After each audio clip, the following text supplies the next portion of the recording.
Bonjour à tous et bienvenue dans la 30e vidéo du défi Premier pas vers la confiance en soi. Aujourd'hui, je vais répondre à une question que je pense que nous nous posons tous au moins une fois dans notre vie, c'est comment trouver sa voie? Cette question, nous nous la posons souvent quand nous réalisons que notre vie actuelle n'est pas ce que nous attendions, n'est pas ce que nous voulons et que tout simplement nous sommes insatisfaits du train de vie que nous menons actuellement. À ce moment-là, on essaie tout simplement de se reconvertir, de trouver un autre emploi, quelque chose qui nous colle davantage à la peau et qui nous stimule.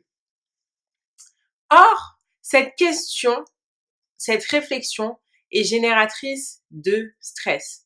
Pourquoi? Parce qu'il y a la question de l'incertitude. C'est-à-dire qu'en fait, on a des envies, on est perdu, on est dans le flou, on se pose la question de savoir est-ce que je vais pouvoir vivre en faisant telle profession? Quel choix dois-je faire? Dois-je choisir la raison ou le cœur? Voilà.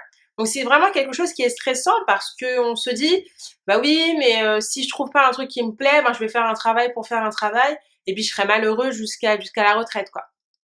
Donc aujourd'hui, je vais vous donner 3 conseils pour trouver votre voie et enfin être épanoui dans votre quotidien.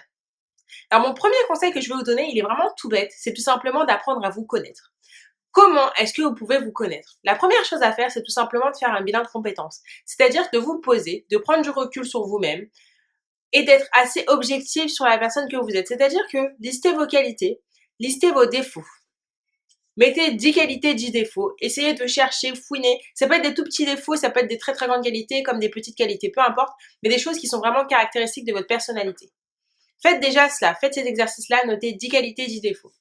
Ensuite, une fois que vous avez fait cela, pour vous connaître, vous pouvez également chercher, noter sur une feuille de papier vos passions. Quelles sont vos 5 passions, par exemple?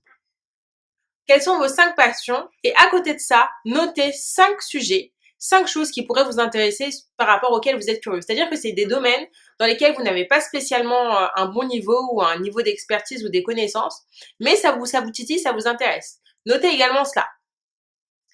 Renseignez-vous sur les sujets qui vous intéressent et regardez si déjà il n'y a pas quelque chose qui pourrait vous correspondre, matcher par rapport à vos qualités et vos défauts. Est-ce que vous avez le profil pour cela?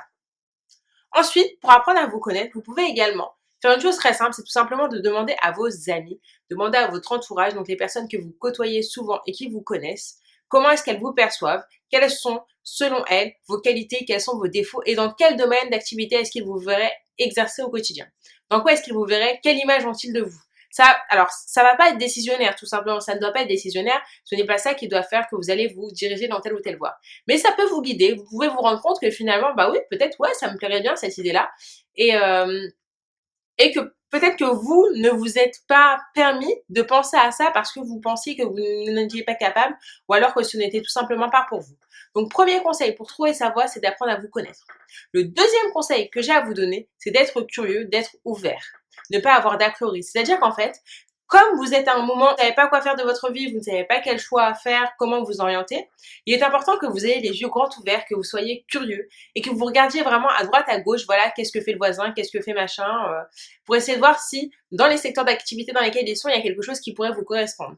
Intéressez-vous à des domaines qui ne vous intéressaient pas au premier abord, essayez de fouiller un peu. Et surtout de ne pas avoir d'a priori, c'est-à-dire que vous pourriez vous dire ah non ça c'est pas du tout pour moi alors que vous ne le connaissez pas.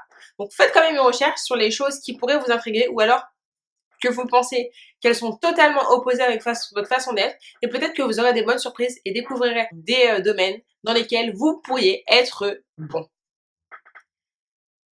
Ce que vous pouvez faire de plus, c'est également d'essayer de saisir des opportunités, donc d'explorer si vous avez la possibilité de faire un stage ou alors d'aller observer pendant une journée, faire une petite journée d'observation, poser des questions tout simplement aux gens qui exercent la profession que vous voulez exercer.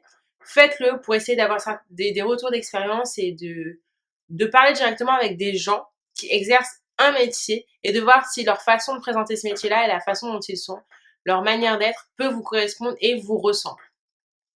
La troisième chose que vous devez faire pour trouver votre voie, c'est de vous accorder le droit de rêver. C'est-à-dire qu'il faut que vous voyez grand. La question que vous devez vous poser, c'est bon, si je n'avais pas de contrainte de temps, d'argent, qu'est-ce que je voudrais faire de ma vie? Qu'est-ce que je voudrais faire sincèrement? Alors si c'est dormir, bah désolé, mis à part être testeur d'oreiller, je vois pas ce que vous pourriez faire et encore je sais même pas si ça existe. Mais il y a forcément un truc que vous pourriez faire pendant des heures et des heures sans compter les heures, passer vos nuits entières dessus, quelque chose qui vous passionne réellement, qui vous intéresse réellement et dans lequel vous serez forcément bon parce que vous serez passionné. Alors essayez vraiment de vous accorder le droit de rêver, rêvez grand. Trouvez-vous un rêve, fixez-vous un but. Et il est possible qu'en fait, vous ayez fait un mauvais choix d'orientation tout simplement en choisissant la raison. Choisissant la raison, en choisissant tout simplement un travail qui paye bien, qui vous permettrait d'avoir une maison, d'avoir des enfants, de leur offrir certaines choses qu'un autre métier ne vous aurait pas permis d'avoir. Mais il ne faut pas oublier qu'on passe quand même beaucoup d'années de notre vie à travailler et qu'il est mieux d'avoir un emploi qui vous plaît le plus, qui vous correspond le plus et ainsi d'être épanoui.